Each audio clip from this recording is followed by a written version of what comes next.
The trade deadline is exactly 3 weeks away, and Rob Pelinka's phone has been ringing non-stop.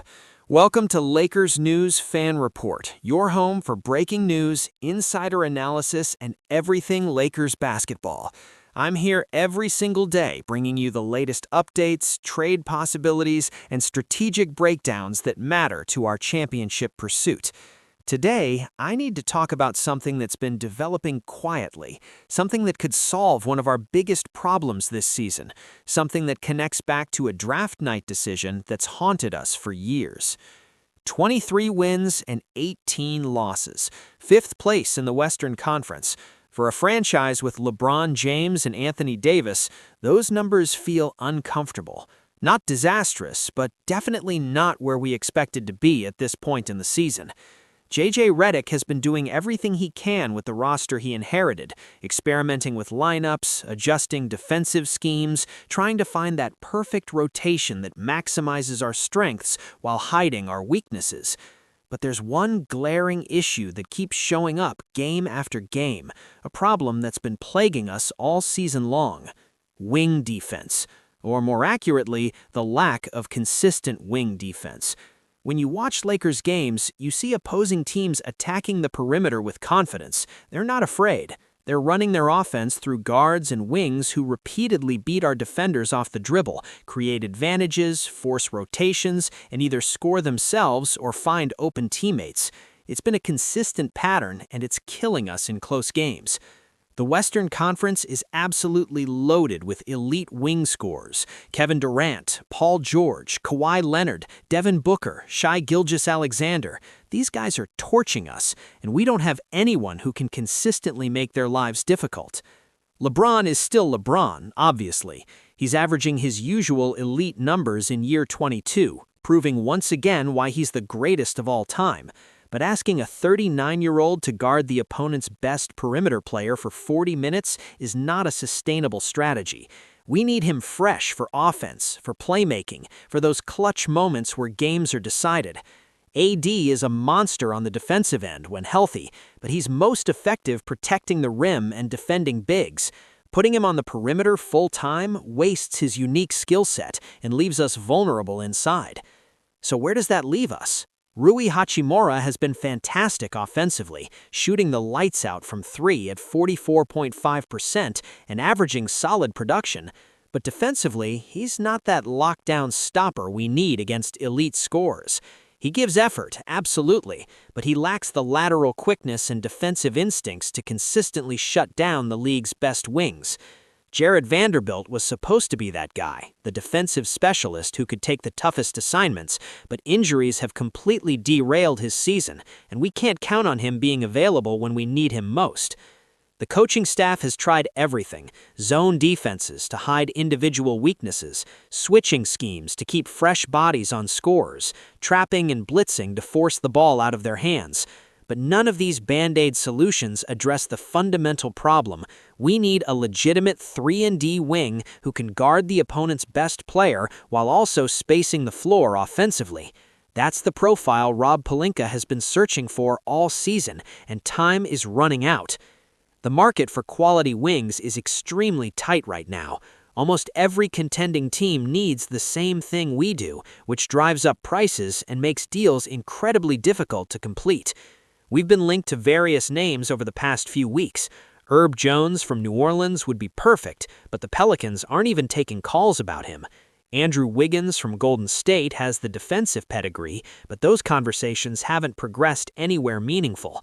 Dorian Finney-Smith got traded to Brooklyn, taking another option off the board. It feels like every time we identify a target, they either become unavailable or the asking price becomes unrealistic. But here's where the situation gets really interesting. Sometimes the best opportunities come from unexpected places. Sometimes a team that wasn't planning to make moves suddenly finds itself in a position where change becomes necessary. Sometimes a player who seemed settled in his situation starts looking around at other options. And sometimes the universe has a funny way of bringing things full circle, of correcting past mistakes, of giving you a second chance at something you let slip away years ago. Let me take you back to June 20th, 2019. The NBA draft was happening at Barclays Center in Brooklyn. The Lakers had the 4th overall pick, a valuable asset that could help us build around LeBron. We were coming off a disappointing season, still figuring out our identity, desperately needing young talent to complement our star. The draft order went Zion Williamson first to New Orleans, obvious pick. Ja Morant second to Memphis, another no-brainer. Then R.J. Barrett third to New York. And when the Lakers were on the clock at number 4, we selected DeAndre Hunter out of the University of Virginia. Hunter had just led Virginia to a national championship, hitting huge shots in the tournament, showing incredible two-way ability, proving he could perform under the brightest lights. He was the perfect prospect for what we needed: a versatile defender who could guard multiple positions, a smart team player who understood concepts, a willing shooter who could space the floor. Everything about him screamed Lakers basketball. The crowd waited to see him hold up the purple and gold jersey. But then came the announcement that crushed so many of us. The pick was being traded to Atlanta, along with other considerations, in exchange for picks that would eventually become nothing significant. Atlanta wanted Hunter badly. They had just taken Cam Reddish at 10 and were building a young core. The Hawks offered us a package that management thought provided more flexibility, but looking back now, it's hard not to wonder about the alternate timeline. What if we had kept Hunter? What if he had developed alongside LeBron and AD? What if we had that defensive wing we're desperately searching for right now? These are the questions that haunt front offices, the decisions that define legacies, the sliding door moments that change everything. Hunter went on to have a solid career in Atlanta. He developed into exactly what everyone predicted: a reliable 3-and-D wing who could guard the opponent's best player while providing efficient scoring. He's not flashy, he's not going to make all-star teams, but he's the type of player that winning teams absolutely need. The glue guy who does all the little things, who accepts his role, who shows up every single night with professionalism and consistency. In 4 seasons with the Hawks, he proved his value over and over again. Then this past summer, Hunter got traded to Cleveland. The Cavaliers were retooling after a disappointing playoff exit, looking to add versatile pieces around their core. Hunter seemed like a perfect fit. Cleveland had finished first in the Eastern Conference the previous season, with a 55-27 record, establishing themselves as legitimate contenders. Adding a player of Hunter's caliber should have pushed them even higher. The expectation was that he'd slot in perfectly, provide that two-way impact, and help Cleveland make a deep playoff run. But something went wrong.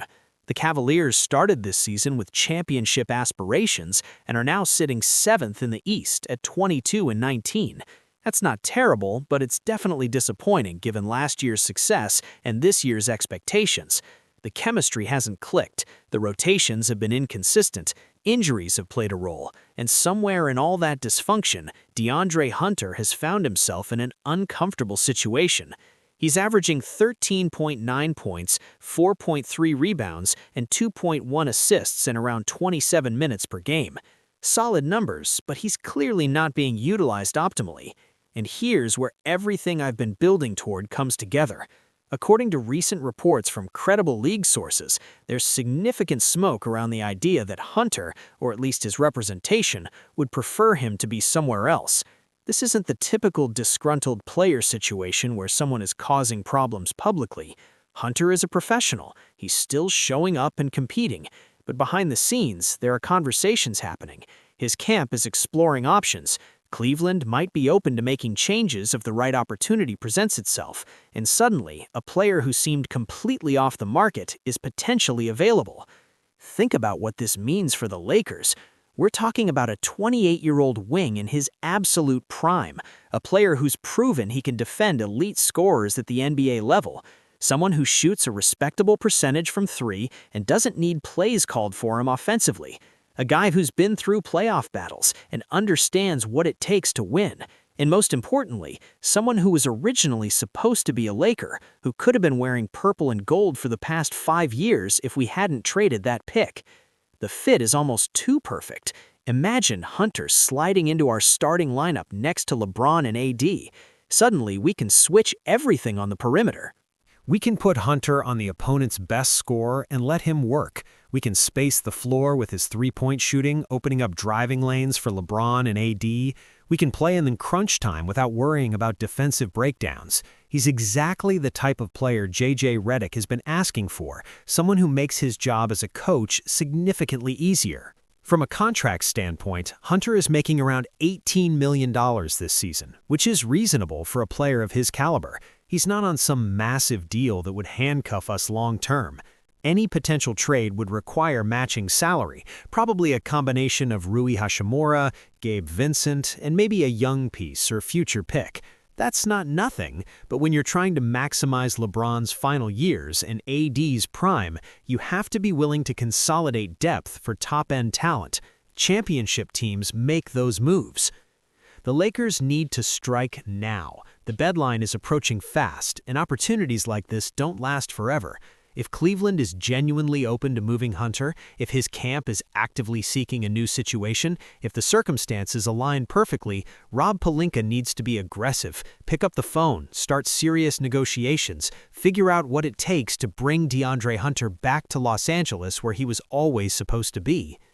There's also the redemption narrative that fans would absolutely love.